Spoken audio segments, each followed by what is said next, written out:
Bonjour tout le monde, William Clavé du Guide de l'Auto. Cette semaine, je vous parle d'un véhicule plutôt fascinant, le Nissan Armada 2018. Donc, il est pas petit, hein, l'Armada. C'est la première chose qu'on remarque, en fait, là, c'est ses dimensions imposantes. L'Armada fait partie de la catégorie des véhicules utilitaires pleine grandeur. C'est une catégorie assez exclusive et plutôt niche. Il n'y a pas beaucoup de concurrents là, dans cette catégorie-là. En fait, l'Armada, là, concurrence, là, le Ford Expedition, le Chevrolet Tahoe et le GMC Yukon. Donc, pleine grandeur, ça veut dire quoi? Ben, écoutez, l'Armada, c'est un 7 passagers ou un 8 passagers, là, dépendamment de la configuration qu'on choisit.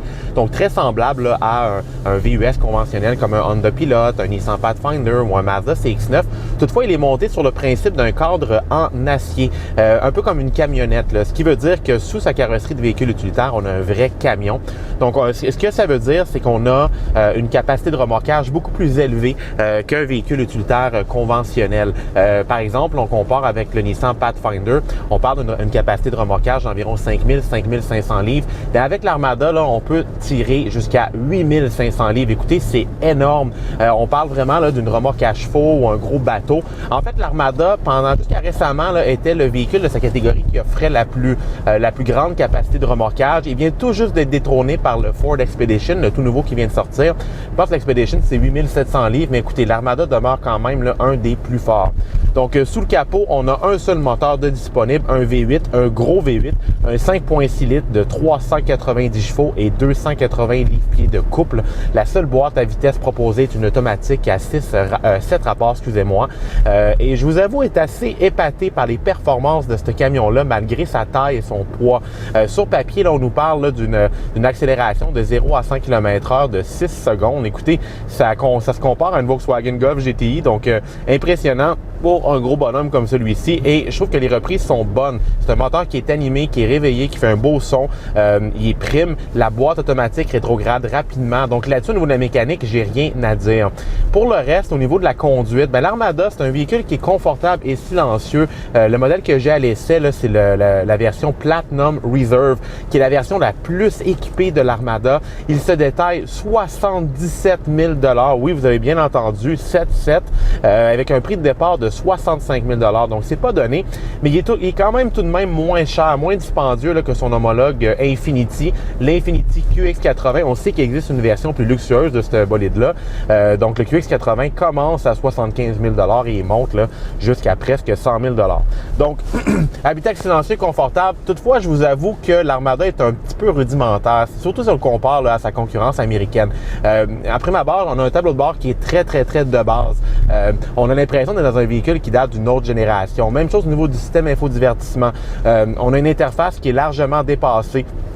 C'est complexe, c'est compliqué. On appuie sur des boutons, on se ramasse à des menus, qu'on ne sait pas trop pourquoi qu'on est rendu là. On n'a pas les connectivités Android Auto, Apple CarPlay. Donc c'est très dépassé, surtout encore une fois si on compare au système Sync de Ford. Même chose au niveau des options. J'ai un véhicule de 77 000 $. Je prends par exemple le toit ouvrant. J'ai même pas de toit panoramique. J'ai un tout petit toit ouvrant qu'on dirait qu'il sort directement d'une Nissan Sentra. J'ai même pas les miroirs chauffants. Donc il manque des options dans ce véhicule-là qu'on s'attendrait à avoir dans un véhicule de cette gamme de prix. Maintenant, au niveau de l'espace habitable, c'est encore son point faible à l'Armada. Il est énorme de l'extérieur, ce véhicule-là, mais à l'intérieur, il n'est pas si spacieux que ça. Surtout à l'arrière. Au niveau du coffre, une fois que la troisième banquette est mise en place, le coffre est relativement petit. On n'a pas tant d'espace qu'on aimerait avoir. Et la banquette en tant que telle, à la troisième banquette, est plutôt serrée. Écoutez, pour y accéder, par contre, j'avoue que c'est quand même bien pensé. C'est facile d'accès. On a une espèce de mécanisme escamotable là, sur la première banquette, très ingénieux. Ça c'est simple. On appuie sur un bouton, la première banquette se tasse et accéder à l'arrière est plutôt facile. Mais une fois à l'arrière, c'est coincé, c'est petit. On a plus l'impression que c'est une banquette qui est conçue pour les enfants et non pour les adultes. Là-dessus, encore une fois, le Ford Expedition le bat avec une banquette beaucoup plus spacieuse. Pour terminer, la consommation d'essence, bien écoutez, c'est un peu ridicule. Il ne faut pas s'attendre à avoir une super de belle consommation avec un V8 sous le capot. Là, ça, il faut s'y attendre. Mais au moins, sa concurrence se force de ce côté-là. Avec l'Armada, j'ai de la misère à me tenir en bas de 19 litres au 100, c'est ridicule.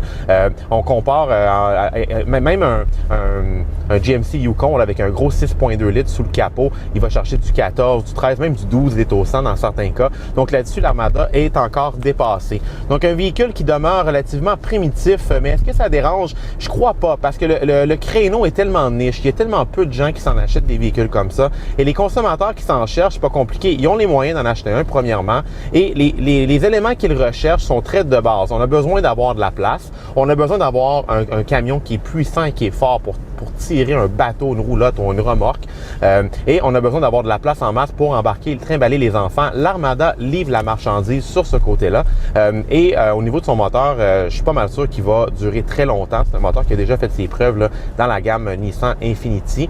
Toutefois, il demeure moins sophistiqué, moins raffiné que sa concurrence américaine. Donc voilà, petit topo rapide là, du Nissan Armada 2018. Bien sûr, là, un compte rendu complet apparaîtra sur le site sous peu, et suivez notre page Facebook pour tous les détails.